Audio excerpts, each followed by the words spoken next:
are like, hey, look at my picture. That's cool. It's really blurry and you can't tell who it is.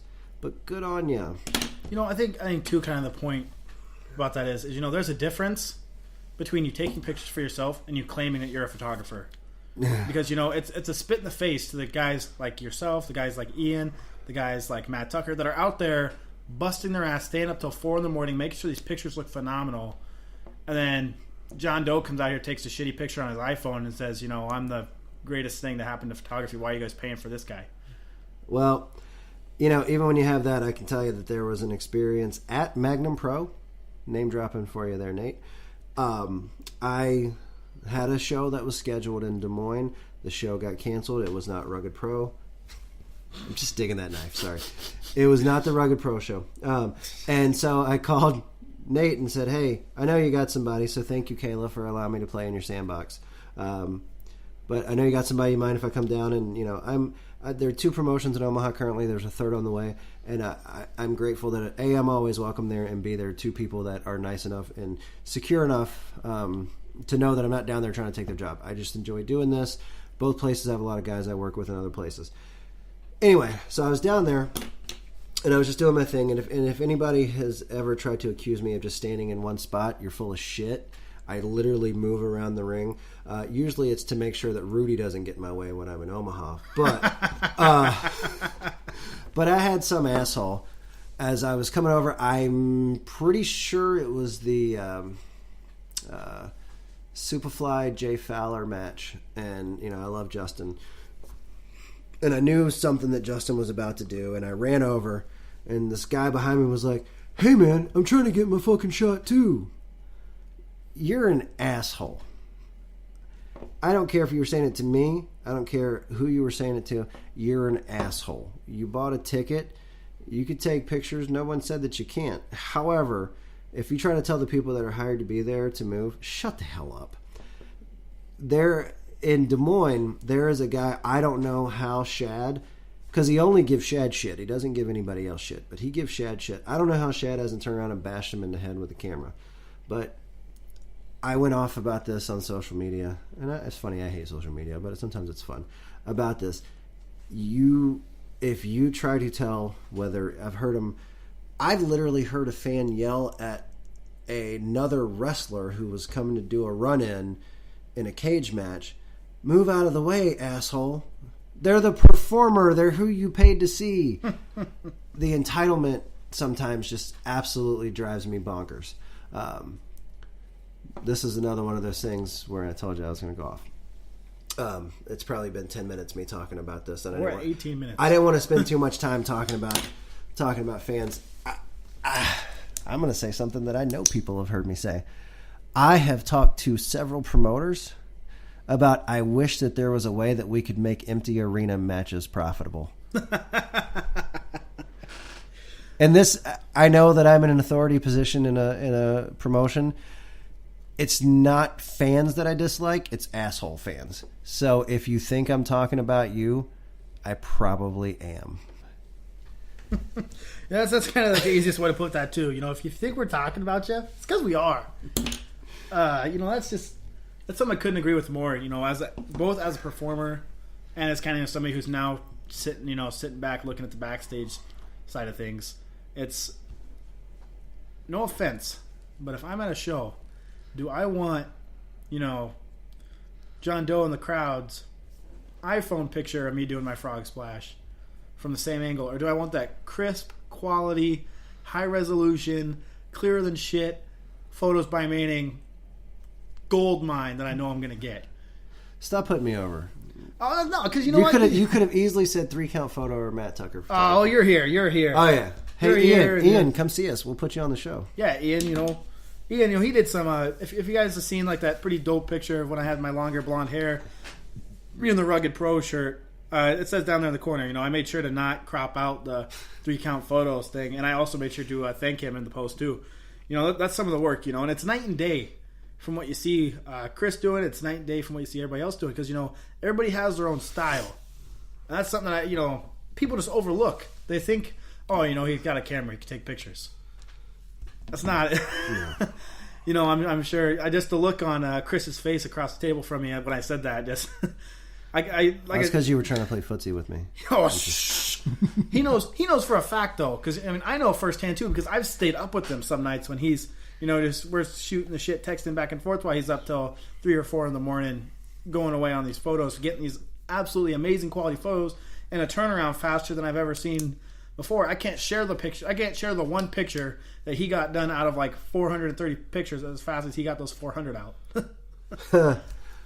Hey, since we're talking about fans, you know what else pisses me off? Huh. I told you this was going to be negative. So if you're trying to listen to Happy Go Lucky, here, I'll give you another one. Donnie Pepper Cricket is my absolute favorite person in wrestling, and that's including Austin sitting across the table from me. And Austin's going to tell you. So there's some positive for you. I love Donnie Pepper Cricket because I said I was going to bury everybody but him. I'm not actually going to bury individuals because there aren't too many people in the business I don't like. There are a handful. They know it, and I don't give a shit. One of them's across the table from him, and he's on the show, so he knows I'll just pause the episode if he starts going in on me. True. Shit. But there are two things. If you have a promoter who has his ring announcer at the beginning of the show say, take all the pictures you want, but please no live streaming. So I'll tell you two things. One, I've never in my life gone Facebook Live or Instagram Live. I think it's the dumbest shit ever, and this guy does it all the time. Dude, I went live for my entrance one time.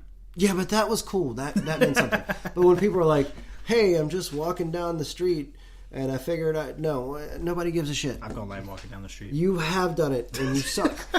But if you have a promoter that says, please do not stream my show live, don't be sneaky. You're an asshole. If the promoter's telling you to do that, it's because he gains his revenue to continue to put on amazing shows, for the most part. Because I went to my specific, not every show is amazing. He's doing that, and the way he gets that is by you buying a ticket. When you live stream it, there's somebody who's probably like, oh, especially people that live stream pre-shows. I was thinking about going down there, but if they're going to live stream it, I guess I'll just watch that. You're an asshole and you're potentially taking away money. And I'm going to tell you, I don't know your thoughts on it, and it's your company, but I'll kick people out after we've taken their money if we just say no live streaming. Because guess what? It's 2019. If the promoter wanted it to be live streamed, it's not tough to do. Right. It's literally the easiest thing in the world. And I love that companies do it, but they're doing it. Most of them, you got to pay for it. St. Louis Anarchy, they stream. I've watched it. And you know how I've watched it? I've paid $9.99 a month for. There's a couple of them, so I don't remember if it's Powerbomb or High Spots. It's one of them, one of those two, to watch Anarchy. So if you want to do it, then they have a way. If not, go to the show. If you can't go to the show and they're not live streaming, then guess what? There's going to be some professional photos and videos released after the show where you can see it. And maybe you'll go next time. But if you live stream, if they don't say anything, do what you want. But if you live stream after the promoters asked you not to, you're an asshole. Right, because that's kind of the thing. Before the Rugged Project, I'd worked with Impact Pro Wrestling on promoting a couple shows here in Marshalltown that were, immensely successful. And now that I'm doing the Rugged Project, I have a whole new perspective on things. Because, before I was always like, well, who really cares, man? It's not going to make that big of a difference. But it does. It does. Okay, so I think kind of the prime example is what you said. If people can watch it live, why would they go pay their money to go see it? And that's the truth behind it. And some promotions like Impact Pro Wrestling, they have a videographer there. Like 3X, they have a videographer there, so they can have high quality videos to go online later, so that you invest in their other platforms as well. Yep. But when you're sitting there live streaming it, you just completely ruin it for everyone. And you're taking money out of the promoter's pocket. And I know a lot of people's, their answer to that's going to be, well, it's my money. It's okay. Go to a WWE show and try live streaming. Yeah, try that. And it's funny. It's just like anything else. People get away with it. One of the most famous clips in wrestling is the curtain call with the Click. Mm-hmm. And what those guys actually did was illegal. And they actually made a joke about it years later when they brought him in to do something. Hunter actually fake had him arrested. But the reality was they bought the tape from him. But he could have actually had him arrested because they said no video recording him. And by buying the ticket, you're agreeing to those things. We're not taking ourselves too seriously here. I'm just liking to tell you how people are assholes. That's all I'm wanting to do. It's stuff like know-it-alls. There you go. Everybody, I could book. Man, the WWE just isn't what it used to be. Why are they doing this with Dolph Ziggler and doing this with Becky Lynch? Hey, let me tell you a little secret. The WWE is more profitable by dollars than it ever has been in its existence. And in its existence is what, almost 70 years now, if you go back to Vince's dad?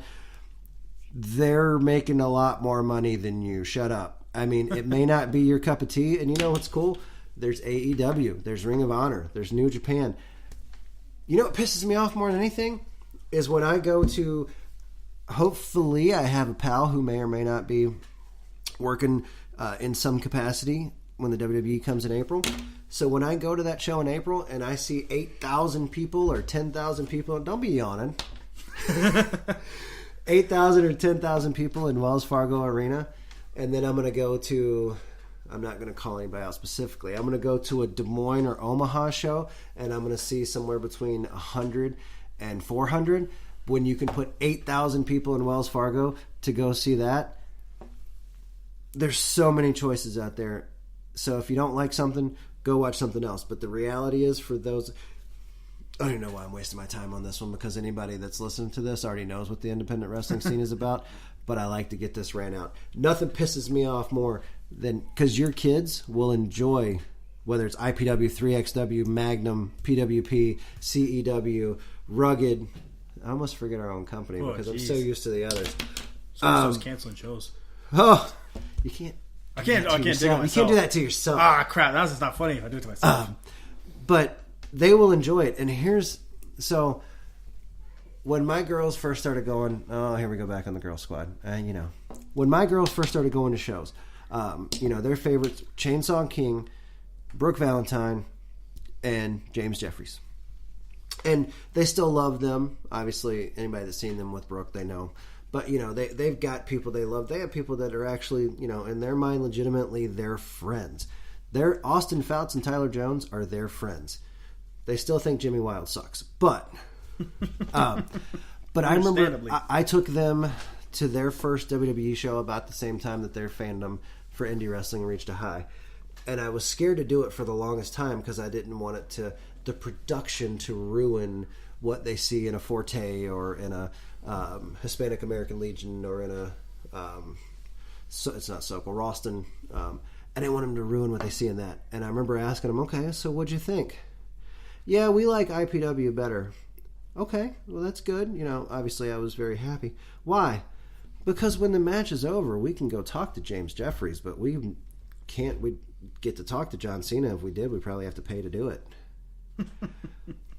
I mean, there was a point in time that and they probably still do, these girls thought that Chainsaw King was a bigger star than John Cena, because in their mind, and the reaction that they heard Chainsaw King get at 3XW, he was a bigger star. For people that don't come to indie wrestling shows, again, I don't know why I'm wasting my breath, because you're not listening to this show that's run by an indie wrestling promoter / wrestler / personality. Everything. Oh, wait, no, I can't do that. I work for him. Anyway, the thing is, bring friends to the show. If you bring a friend, they'll bring another friend, they'll bring another friend. They're going to really, really enjoy it. Mm-hmm. So, I don't know. I mean, you can call me Chris Jericho because I had a list. But I have said that till I was blue in the face. My 18-year-old son, his first wrestling show, one of his first wrestling shows was a 3XW show in Boone, where he got in Abu's face, thinking that, he could say whatever he wanted, and Abu basically told him he was going to smack the shit out of him. And Parker, he's a lot bigger, a lot badder now, because this was 2012. Mm-hmm. So he was a little guy, but he wouldn't... He kind of sat down and backed up. I still have a video of that somewhere. It's really funny.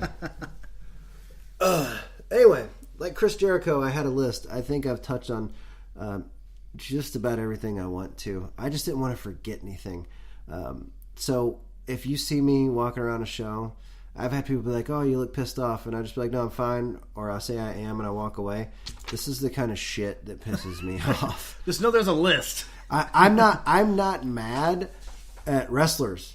That's why I do it. There's literally no wrestlers that piss me off. There is one referee that pisses me off. I already mentioned him. God. This Dude. No, I'm not even going to go. I'm not. No, you know, we got time for this.